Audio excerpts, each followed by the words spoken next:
Helium neon laser lasers का एक बहुत ही इम्पॉर्टेंट टॉपिक है, specially for engineering physics students. इसको आज हम लोग देखेंगे बिल्कुल एग्ज़ाम पर्पस से, एग्ज़ाम नोट्स के लिए। तो जैसा कि हम लोग इसमें देख पा रहे हैं फर्स्ट बुलेट पॉइंट में, हीलियम नियॉन लेज़र एक गैस लेज़र है।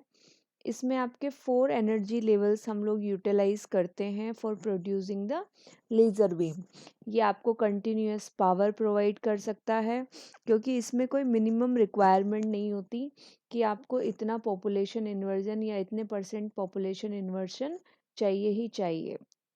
इसमें पॉपुलेशन इन्वर्शन जो हम करते हैं वो वाया इलेक्ट्रिक डिस्चार्ज के करते हैं, और इसमें जो लाइन हम एज ए रिज़ल्ट ज़्यादातर यूज़ करते हैं वो यूज़ करते हैं red line, which is 632.8 nanometre line, जो कि आप जानते हैं कि एक रेड कलर की वेवलेंथ है विजिबल रीजन के अंदर। ठीक है, ये तो हो गई कॉमन बातें। अब हम लोग इसका कंस्ट्रक्शन देख लेते हैं।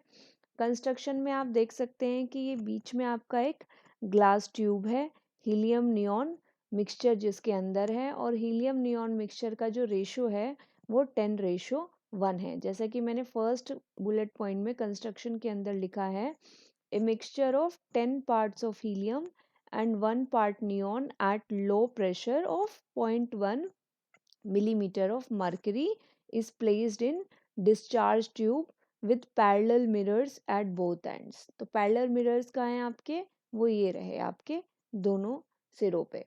तो इस ट्यूब के अंदर आपका जो मिक्सचर है वो हीलियम नियॉन मिक्सचर है 10:1 में। इससे हमें ये पता चलता है कि जो ज़्यादातर एटम होंगे वो आपके हीलियम के होंगे इस ट्यूब के अंदर।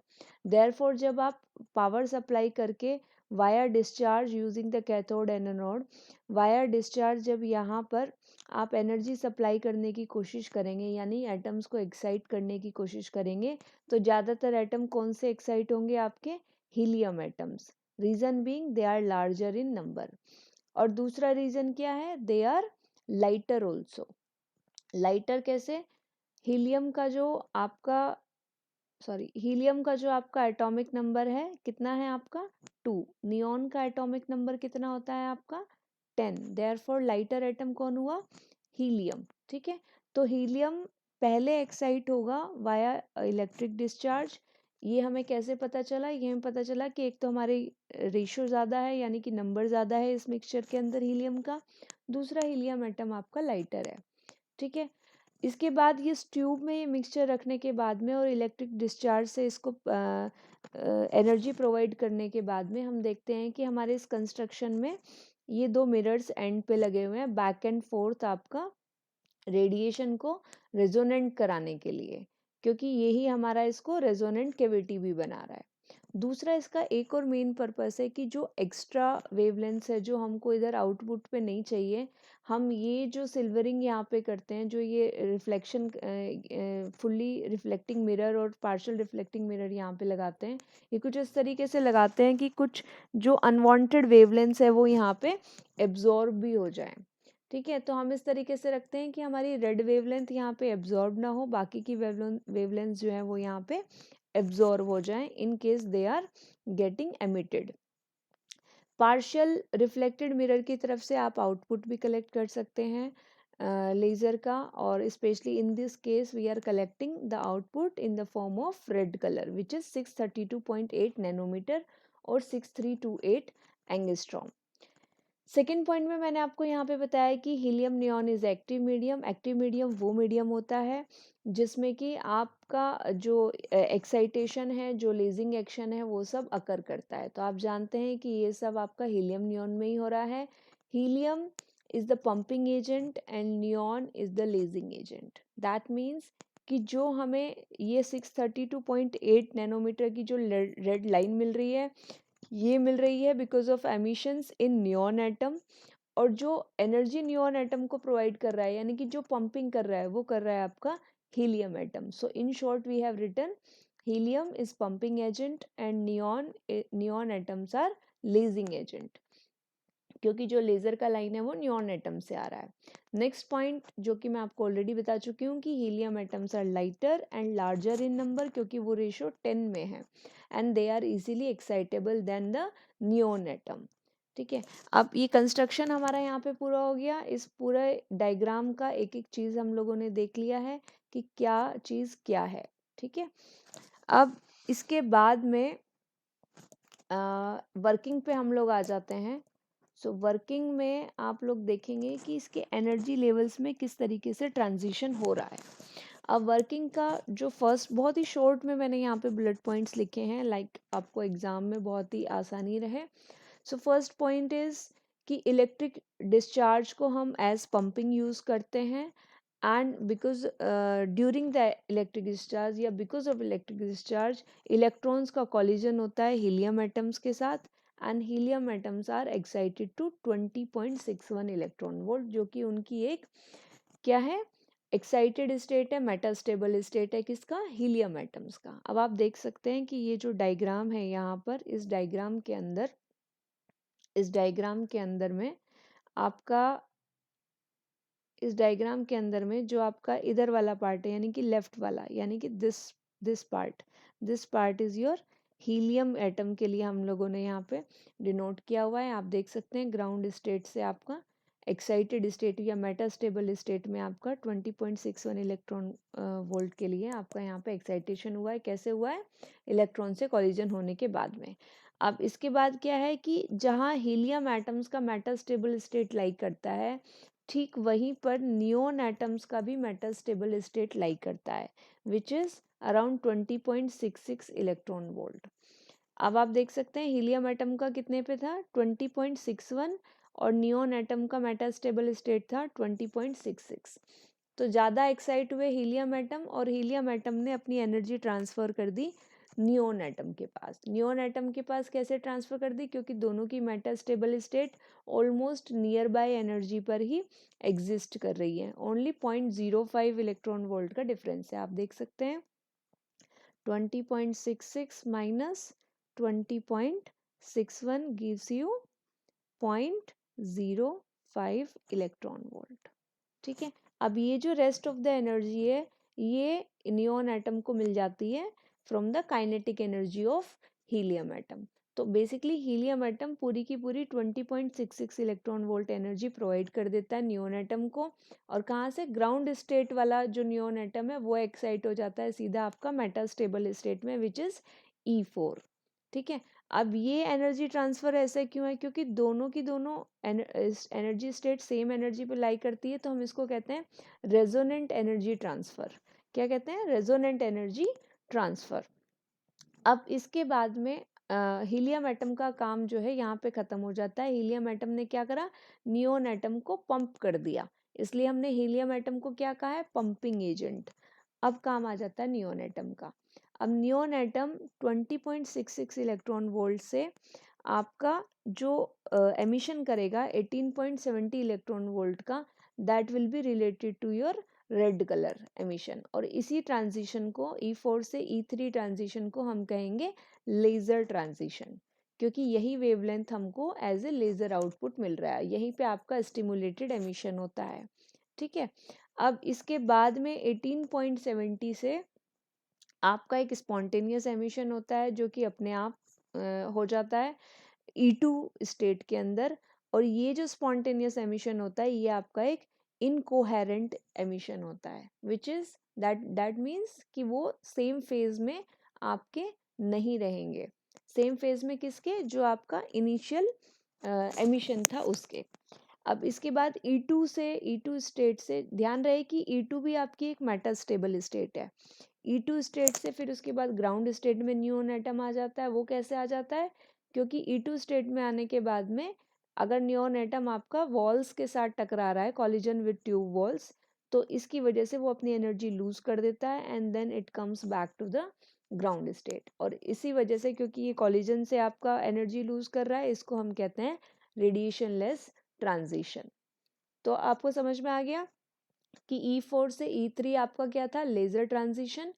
E3 से E2 आपका क्या था, it is a incoherent emission which is because of spontaneous emission. And then उसके बाद E2 से E1 में जो आपका ट्यूब था, ग्लास ट्यूब, उसकी वॉल से टकरा टकरा के नियोन एटम जो है वो अपना एनर्जी लूज कर रहा है, and it comes back to the ground state. हमेशा ये ध्यान रखिएगा कि जो ट्यूब है आपका ग्लास ट्यूब, उसको बहुत ही नैरो बनाया जाता है। उसको नैरो क्यों बनाते हैं? उसको नैरो इसलिए बनाते हैं ताकि ज़्यादा से ज़्यादा नियॉन एटम उसको हीलियम को ग्राउंड स्टेट में मिल जाए। क्यों मिल जाए? क्योंकि हीलियम तो पंपिंग एजेंट है, और जब हीलियम को नियॉन एटम्स को एक्साइटेड स्टेट में पहुंचाना है तो हीलियम ढूंढेगा किनको? ग्राउंड स्टेट वाले नियॉन एटम्स को। और ग्राउंड स्टेट वाले तभी मिलेंगे जब वो अपनी एनर्जी फ्रिक्वेंटली ट्यूब वॉल्स के साथ टकरा करके ग्राउंड स्टेट में आ जाएंगे। तो इसी वजह से हम ज़्यादातर जो ये आपका ग्लास ट्यूब है ये कैसा बनाते हैं? ये नैरो बनाते हैं। अनदर फैक्टर इज कि इलेक्ट्रिक डिस्चार्ज का जो पावर है वो भी हम थोड़ा सा कम रखते हैं। रीज़न बीइंग, हम नहीं चाहते कि जो नियॉन एटम है बिकॉज ऑफ इलेक्ट्रिक डिस्चार्ज वो आपका इवन ग्राउंड स्टेट से E2 में आ जाए because of electric discharge. Although helium तो पंपिंग कर ही रहा है, लेकिन थोड़ी बहुत पंपिंग इलेक्ट्रॉन के साथ कॉलिजन से भी हो रही होगी। तो हम ये नहीं चाह रहे हैं कि हम इतनी इलेक्ट्रिक डिस्चार्ज के वायर्स को पावर दे दें कि वो E1 से E2 में चला जाए, क्योंकि ये भी एक मेटास्टेबल स्टेट है, इसीलिए हम इलेक्ट्रिक डिस्चार्ज की पावर भी कम रखते हैं। ठीक है, तो इसके बाद इसमें हमारा ये आपको पूरा आई होप कि पूरा वर्किंग इसका समझ में आ गया होगा कि किस तरीके से ट्रांजिशंस हो रहे हैं। इसी उसमें बढ़ते हुए सेकंड वाला बुलेट पॉइंट जो मैंने लिखा है, इसमें लिखा है कि helium atom excites neon atom by collision. अब ये मैंने ऑलरेडी बता दिया कि हीलियम जो है आपका रेजोनेंशियली नियॉन एटम को एनर्जी ट्रांसफर कर देता है and 20.66 electron volt में avoids ground state. The next point is the purpose of the helium atom is to help achieve a population inversion in neon atom. So I have already told you this. And the another point is the transition from 20.66 electron volt, which is your E4 state, to 18.70 electron volt, which is your E3 state in neon is laser transition. ये भी मैंने आपको बता दिया कि via stimulated emission वहाँ पे laser transition होता है, and it is responsible for laser wavelength. और यहाँ पे हमने जो वेवलेंथ यूज़ की है वो कौन सी यूज़ की है, यानी जो हम एज एन आउटपुट कलेक्ट कर रहे हैं, it is red colour wavelength which is 632.8 nanometre wavelength. ये वर्किंग के आपके मेन पॉइंट हो गए। इसके बाद सिर्फ आपके 2-3 पॉइंट्स और बचते हैं, उनको भी हम देख लेते हैं। आई होप इसमें अगर आपको कोई डाउट होता है तो आप कमेंट सेक्शन में जाकर के मुझसे पूछ सकते हैं, I will explain it. So next जो आपके इसमें बुलेट पॉइंट्स हैं वो हैं आपका कि another photon is spontaneously emitted from E3 to E2 in a transition to lower the metastable state E2 yielding only incoherent light। ये पॉइंट आपका कौन सा है? ये वाला है जो मैंने आपको बताया कि यहाँ पे E2 से 18.70 से आपका E2 पे वो अपनी एनर्जी स्पॉन्टेनियसली लूज कर देता है और यहाँ पे इनकोहेरेंट एमिशन आपका हो जाता है। इसके बाद जो नेक्स्ट है E2 में आ गया है, वो E2 में आने के बाद क्या करेगा, वो वोल्स के साथ टकराएगा और वोल्स के साथ टकरा के अपनी एनर्जी लूज करेगा and then it will come to the ground state. So the remaining excitation energy is lost in collision with the tube walls and this causes a transition from E2 to ground state. Now ये तो पूरा transition आपने समझ लिया जो मैंने यहाँ पे आपको रेड कलर के लिए समझाया है। नाउ अपार्ट फ्रॉम दिस कुछ और ट्रांजिशंस इस हीलियम नियॉन लेज़र में पॉसिबल हैं, उसके लिए आपके सामने ये डायग्राम है। इसमें आप देख सकते हैं अगेन लेफ्ट हैंड साइड पे आपका हीलियम एटम है। हीलियम एटम का ग्राउंड स्टेट है, इलेक्ट्रिक डिस्चार्ज के थ्रू हीलियम एटम आपका एक्साइट हो रहा है। अब ये 2 लेवल्स में एक्साइट हो सकता है depending on the energy that we are providing to helium atom via electric discharge. तो अगर ये इस लेवल में चला जाता है आपका F3 लेवल में, यानी ऊपर वाले लेवल में अगर ये चला जाता है, सपोज ये F3 लेवल में आपका चला जाता है, तो F3 से ये रेजोनेंशियली एनर्जी ट्रांसफर कर देगा नियोन एटम के E4 स्टेट, यानी कि इस वाले स्टेट को। और इस वाले स्टेट को अगर इसने एनर्जी ट्रांसफर कर दी तो वहाँ से आपके ट्रांजिशन कुछ इस तरीके से पॉसिबल है कि एक तो है कि वो यहाँ से ट्रांजिशन कर दे आपका यहाँ पे, तो उस केस में आपका लेज़र ट्रांजिशन में क्या वेवलेंथ प्रोड्यूस होगा, 3.39 micrometre which is a infrared wavelength. ठीक है, फिर उसके बाद ये E4 से E3 में आ गया, अब E3 से ये आपका E2 में आ जाएगा और E2 में आपका स्पॉन्टेनियसली आता है, ये ऑलरेडी मैंने आपको बता दिया। अब E2 से वो फिर वोल्स के साथ टकरा टकरा के ग्राउंड स्टेट में आ जाएगा which we have written de-excitation through the collision with the walls.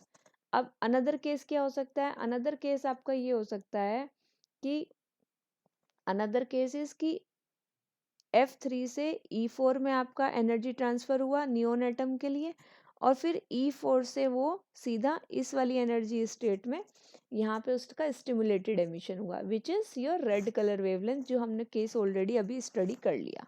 Again इस E3 से आपका E2 में यहाँ पे आ जाएंगे वाया स्पॉन्टेनियस इनकोहेरेंट एमिशन, और इसके बाद वो ट्यूब वॉल्स के साथ टकराएगा and then it will come to the ground state.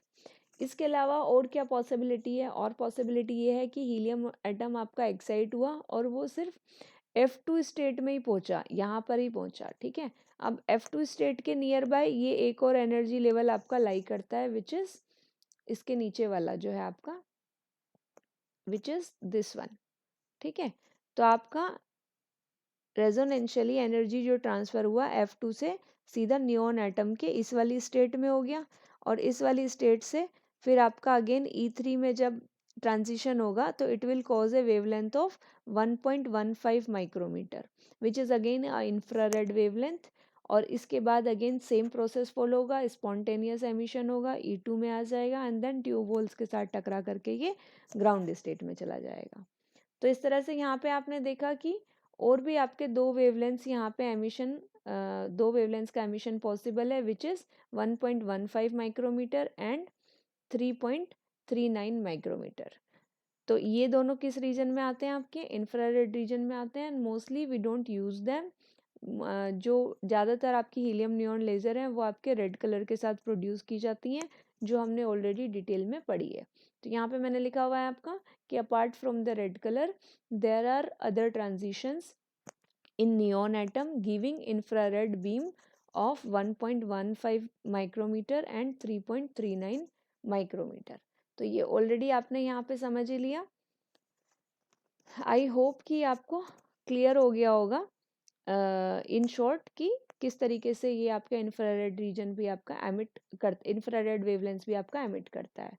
उसके बाद जो रेंज है आउटपुट का, पावर का, जो हीलियम नियॉन लेज़र आपको प्रोवाइड करा सकता है, so it can provide from 1 to 50 milliwatt power. ये आपका हीलियम नियॉन लेज़र का कंस्ट्रक्शन भी और वर्किंग भी यहाँ पे कंप्लीट हो जाता है। इसमें कोई भी पॉइंट इस तरीके से रिमेनिंग नहीं है, बट स्टिल अगर आपको कोई डाउट है या कुछ भी आपका इस तरह से मतलब क्वेरी आपके मन में आ रही है कि अगर ऐसा हो तो ऐसा हो, तो you can ask me in the comment section, I will happily answer that. इसके अलावा इसके कुछ एप्लीकेशंस और एडवांटेजेस हैं, वो भी हम देख लेते हैं, क्योंकि जब आप हीलियम नियॉन लेज़र एग्ज़ाम में लिखेंगे तो आपको थोड़े से एक दो एडवांटेजेस भी इसके बताने चाहिए और साथ में एप्लीकेशन। तो एप्लीकेशन अगर आप इसका देखेंगे तो first application is recording and reconstructing the holograms. Holograms आपको मार्केट में देखने को मिलते हैं डिफरेंट डिफरेंट रैपिंग्स पे, या हर कंपनी अपना एक स्पेशल पहचान बनाती है, उसके लिए वो होलोग्राम्स वगैरह बना करके रखती है ना। कम्युनिकेशन सिस्टम्स में आपका हीलियम नियॉन लेज़र यूज़ किया जाता है। उसके बाद बारकोड रीडिंग में आप देख सकते हैं अलग अलग जगहों पे, शॉप्स पे, मॉल्स में, ये सब जगह पे बारकोड रीडिंग आपकी यूज़ की जाती है। इवन मेट्रो स्टेशंस पे आप देख सकते हैं जब आपका टिकट आपका जो है वो रीड किया जाता है। देन उसके बाद में सरफेस रफनेस को टेस्ट करना है तो हीलियम नियॉन लेज़र यूज़ किया जाता है। और अगर आपको डिफरेंट डिफरेंट इंटरफेरेंस या डिफ्रैक्शन पैटर्न आपको प्रोड्यूस करना है तो आप हीलियम नियॉन लेज़र यूज़ कर सकते हैं। अब हीलियम नियॉन लेज़र का एक्सपेरिमेंट आप सब ने किया होगा, आप सबकी लैब में भी ये इस वक्त अवेलेबल होगा। इसके एडवांटेजेस क्या है? एडवांटेजेस ये हैं कि एक हाईली मोनोक्रोमेटिक बीम आपको मिल जाती है जिस भी वेवलेंथ की आप लो, जैसे हमने डिटेल में पढ़ी आपकी 632.8 nanometre, which is red colour का वेवलेंथ। हाईली कोहेरेंट होती है, यानी कि इसके जितने भी फोटोन्स स्टिमुलेट होकर के रिलीज होते हैं वो सभी इन फेज होते हैं। इन फेज मतलब सबका फेज लगभग या तो समय के साथ फिक्स रहता है या सेम रहता है। हाईली कॉलीमेटेड होती है, यानी कि डाइवर्ज नहीं होती है, यानी इस तरीके से करके फैलती नहीं है। हाईली कॉलीमेटेड, ऐसे चल रही है तो ऐसे ही चल रही है आपकी, ठीक है। Now these can be operated continuously without cooling mechanism. Helium neon laser को ऑपरेट करने के लिए आपको किसी कूलिंग मैकेनिज्म की ज़रूरत नहीं है, मतलब उसको ठंडा करने के लिए किसी चीज़ की ज़रूरत नहीं है। Now they are easily portable, आप ये छोटी होती है, आप कहीं भी जा कर के ले जाके इसको कैरी कर सकते हैं, ले जा सकते हैं। They can be constructed easily and cheaply, यानी सस्ते में आप इसको हीलियम नियॉन लेज़र को बना सकते हैं और छोटे मोटे काम अपने कंप्लीट कर सकते हैं। तो ये था कंप्लीट हीलियम नियॉन लेज़र का आपका लेक्चर। आई होप आपको ये समझ में आया हो। So please write your queries in the comment section अगर आपको कोई भी क्वेरी है या कोई अनदर टॉपिक आपको चाहिए। Thank you.